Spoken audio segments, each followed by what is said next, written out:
So imagine you're tracking the launch of this, like, revolutionary new smartphone. You want to know if it's going to be a massive hit, right? Right, absolutely. Well, Wall Street is basically standing outside the flagship Apple store in New York, just, counting the people in line. Yeah. But Seoul, South Korea, they are standing on the actual factory floor. Yeah, they're literally watching the screens roll off the assembly line. Exactly. And the factory floor sees the reality long before the retail store even opens its doors.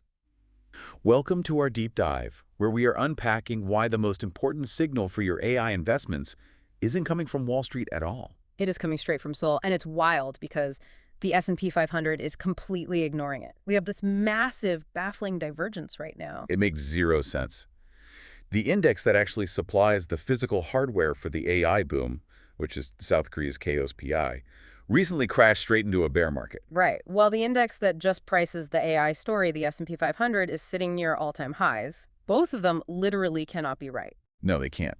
So to figure this out, we pulled a serious stack of sources for you. We've got a core analysis by economist Anmar Camille, a Goldman Sachs market report, and outflow data from JP Morgan. We also brought in market tracking from TradingView, some geopolitical insights from CSIS, the actual regulatory rulebook from the Korea Exchange, and this really fascinating academic paper from Arkhariv. Yeah, that paper is about how computational scientists are using deep learning to predict this exact market. So let's just jump right in. Why is Seoul acting as the world's factory floor right now? Well, you have to look at the sheer concentration of the KSPI index. Yeah. It is heavily dominated by just two titans, Samsung Electronics and SK Hynix. And they are the ones manufacturing high bandwidth memory or HBM chips. Exactly. So standard computer memory basically creates a data traffic jam for AI processors. It's just too slow.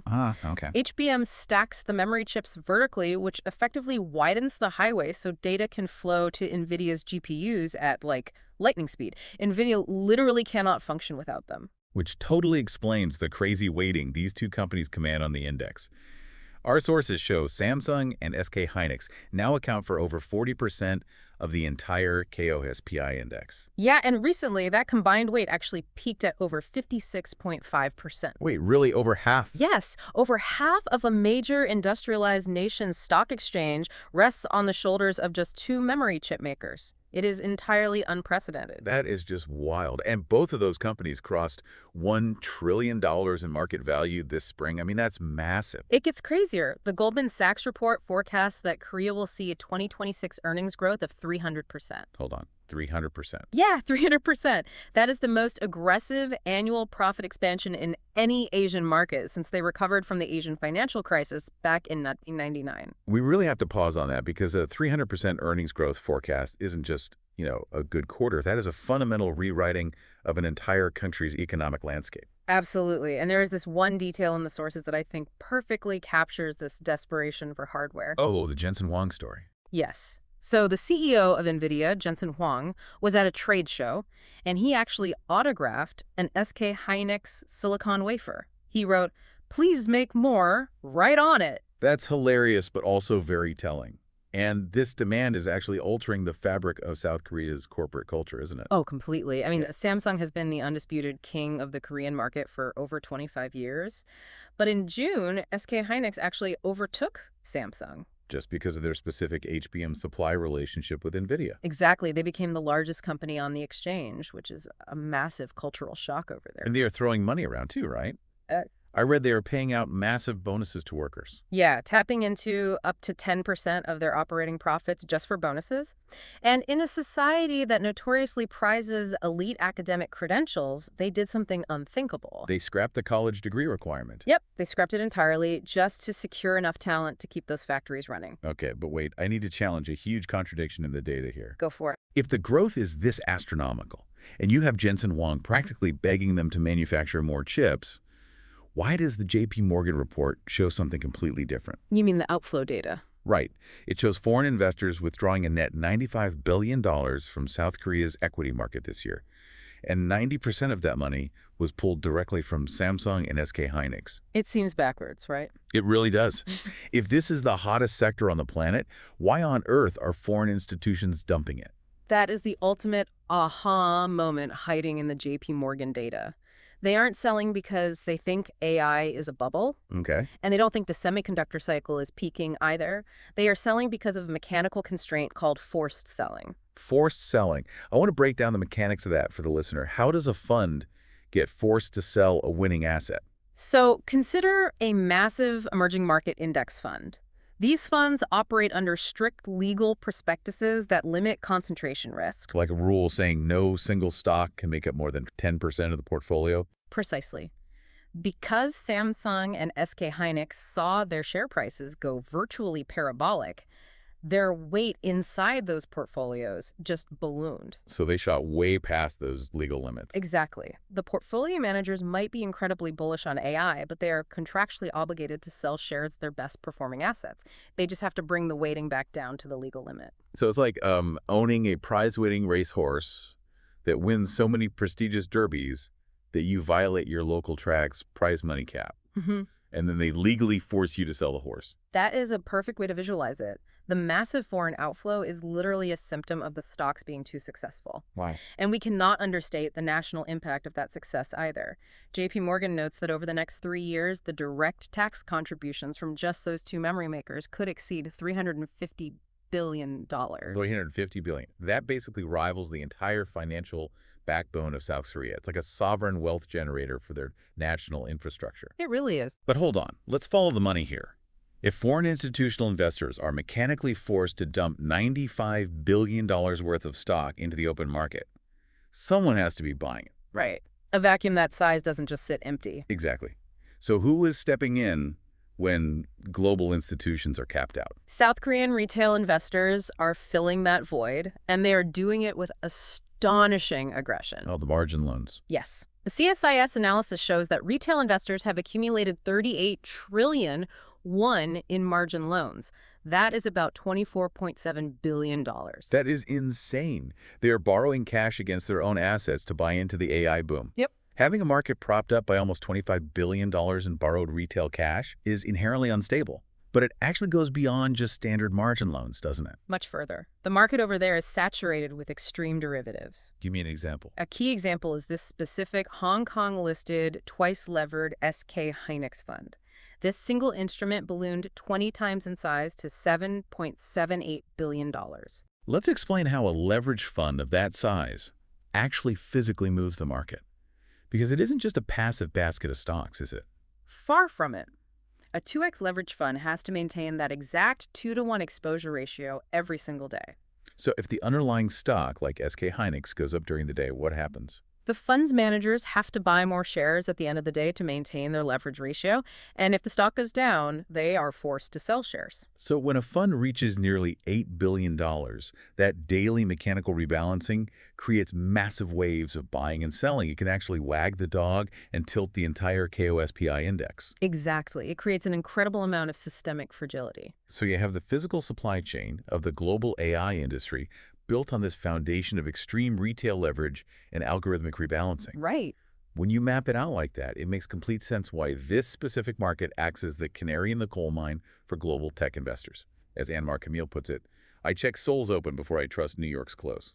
It's the smartest move you can make. But that inherent fragility we just talked about, it completely shattered in July. Yeah, so you have a market holding up the entire global AI supply chain, but it's built on a mountain of borrowed retail cash. What happens when it hits a speed bump?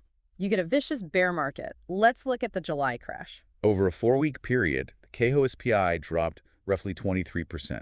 The volatility was so violent that the index swung more than 5% in 27 separate trading sessions this year alone. And on a single day, Samsung fell 8.77% and SK Hynix plummeted 11.53%. When 50% of your index is just two companies, a double-digit drop in one of them causes the entire national market to crater. It's terrifying. But what actually triggered the avalanche? I mean, it couldn't have just been retail leverage unwinding completely on its own. No, it was a brutal confluence of 3 specific shocks hitting simultaneously. First, there was panic originating from the U.S. semiconductor sector. The data center issue. Right. Reports surfaced that a massive data center construction project in New York was halted. It was due to severe power grid limitations and environmental concerns. And at the exact same moment, news broke about CoreWeave. Right. Yes. CoreWeave is this major AI cloud infrastructure company, and people found out they were heavily utilizing put options to hedge against a drop in memory chip prices. Let's translate those put options into market mechanics for a second. A put option is essentially an insurance policy against a stock price falling. Exactly. But how does buying insurance actually cause the market to crash?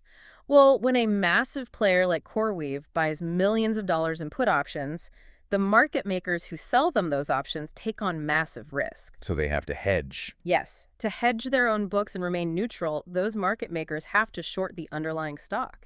So the act of buying the insurance policy creates real mechanical downward selling pressure on the asset itself. Wow, so it was a demand-side scare that got accelerated by market maker hedging. That's brutal. What was the second shock? The Bank of Korea. On July 15th, they raised interest rates to 2.75%. It was their first hike in over 3 years. Oh, man. And you have that mountain of $24 billion in retail margin loans. Exactly. When the central bank raises rates, the cost of servicing those margin loans instantly spikes. So retail investors who can't afford the higher interest payments are just forced to liquidate their portfolios. Which pours even more supply into an already falling market. So we have domestic rate hikes squeezing the leverage and U.S. data center issues spooking the demand side. You mentioned a third shock, though. Yes, geopolitics. Specifically, escalation in the Middle East that lifted oil prices. We will dive into why oil is the Achilles heel of the Korean economy in a minute, but that spike in oil instantly crushed global risk appetite. This really highlights the absurdity of highly concentrated indexes. I mean, in theory, an index is supposed to reflect broad macroeconomic fundamentals. Right, but in reality, A power grid issue in New York and a rate hike in Seoul can trigger an algorithmic avalanche that wipes out a quarter of the market's value. the bleeding was so severe it actually triggered the Korea Exchange's built-in market safeguards. They have mechanisms designed specifically for this kind of freefall. The circuit breakers. Walk us through how those actually function when the alarm bells start ringing. So the KRX uses a tiered system. Under phase 1 of their circuit breakers, if the KOSPI falls by 8% and remains there for a full minute, everything stops. The whole market. Yes. All trading across the entire exchange is halted for 20 minutes. It is a forced timeout just to stop the panic. And they use something called sidecars too, right? Right. If futures prices experience violent swings, a sidecar activates. It completely halts all automated program trading for 5 minutes. So it literally pulls the plug on the algorithms to prevent them from driving the market into the sewer. Exactly. That sounds like treating a symptom rather than a disease, though. Did the regulators actually go after the underlying leverage? They did, actually. Regulators realized the casino was running way too hot. So they mandated that starting in August, the minimum cash balance required for a retail investor to trade those leveraged ETFs is tripled. Tripled. Up to what? Up to 30 million won, which is roughly $20,300. That is a direct, deliberate move to price the most aggressive speculators right out of the derivatives market. Absolutely. Now, while the equity market was experiencing this chaotic whiplash, the TradingView data in our stack reveals a massive disconnect happening on a different board entirely. The currency markets. Yes. While tech stocks have been going vertical for most of the year, the country's currency, the South Korean won, has been collapsing. It has been getting crushed. The U.S. dollar to Korean won exchange rate hit 1,550. That is the weakest the won has been since 2009. And this brings us back to that third shock. Yeah. Geopolitics colliding with economics. Right. Why is the currency crashing while the tech sector booms? Because South Korea is structurally dependent on imported oil to keep its entire economy functioning. And crucially, global oil is priced in U.S. dollars. Precisely. The CSIS analysis points out that the U.S.-Iran crisis has escalated to the point where the Strait of Hormuz is essentially closed. Which is a massive geopolitical choke point for global energy shipments. It is. To prevent an energy crisis, South Korea was forced to tap into its strategic petroleum reserve. They released 22.46 million barrels just to keep the lights on. Let's connect this directly back to you, the listener, and your portfolio. If you are investing globally, you have to factor in currency risk. You really do. It does not matter if your foreign tech stocks double in value. If the local currency they are priced in gets cut in half because of imported inflation, You have to watch both boards. And importing expensive oil with a weakening currency is just a brutal feedback loop. It has driven South Korea's domestic inflation all the way up to 3.1%. The dynamic is just so fascinating. The AI sector is generating historic, unprecedented wealth, yet the broader domestic economy is suffocating under the weight of imported energy costs. It is a totally split reality. So how does an investor navigate a landscape driven by hyper-advanced AI hardware demand, highly leveraged retail derivatives, algorithmic rebalancing, and Middle Eastern geopolitical choke points? It feels entirely beyond human calculation. It really does. Which leads us to the most compelling source in our stack. Can AI itself predict this chaos? That is the million-dollar question. We have this academic paper from RCFE where computational scientists applied deep learning, specifically an Attention-LSTM model, to predict the movements of the KOSPI 200. It is a brilliant application of the technology. LSTM stands for long short-term memory. Okay, what is that exactly? It is a specific architecture of a recurrent neural network designed for sequential data, like financial time series. Standard models tend to forget older data as new data comes in. Makes sense. But an LSTM is designed to quote-unquote remember long-term structural patterns while continuously updating its understanding based on recent short-term shocks. But the real innovation here is the attention mechanism, right? Yes. I need an explanation of soft attention that doesn't require a computer science degree. How is the AI actually processing the data? Think about how you process a dense 100-page financial report. You do not assign equal cognitive weight to every single word, right? No, of course not. You skim the boilerplate. Exactly. And you focus your attention heavily on the core metrics, the forward guidance, the profit margins, the capital expenditures. Okay, I follow. The neural network's soft attention mechanism does this mathematically. It assigns probability weights to different streams of data, learning through trial and error which signals actually matter and which are just noise. It filters out the static. So what did the AI actually focus its attention on to predict the KOSPI? The model learned to place massive attention weights on two specific external factors, the US dollar currency index and the S&P 500. Wow, so the AI mathematically determined that to predict what happens in Seoul, you have to watch the strength of the dollar and the momentum in New York. Yes, and furthermore, the attention mechanism optimized the time frame. It calculated that analyzing a 60-day look-back period provided the maximum predictive signal. Without getting bogged down in outdated noise. Precisely. That is incredible. It is basically like having an analyst who can read 60 days of chaotic financial news and instantly highlight only the 3 sentences that actually matter for tomorrow's opening bell. Did it actually work? The results were staggering. The Attention-LSTM model achieved a 0.76 hit ratio in predicting the market's directional trend. A 76% accuracy rate. In quantitative finance, predicting a time series with that kind of hit ratio is a monumental edge. It is unheard of. Let's bring all of this together. We started by looking at the KOSPI as the physical factory floor of the AI revolution. Right, an index dragged into a severe bear market by retail leverage, forced institutional selling, and energy shocks. All while Wall Street totally ignored the warning signs and just kept pushing higher. When you zoom out and look at the whole board, it leaves us with a genuinely provocative thought to explore. Let's hear it. Consider the technology we just discussed. These deep learning AI models, like the Attention-LSTM, are incredibly computationally heavy. They require vast, uninterrupted streams of memory bandwidth to process and weight all that global financial data. Right. Memory bandwidth that is supplied almost entirely by SK Hynix and Samsung. Oh, wow. Exactly.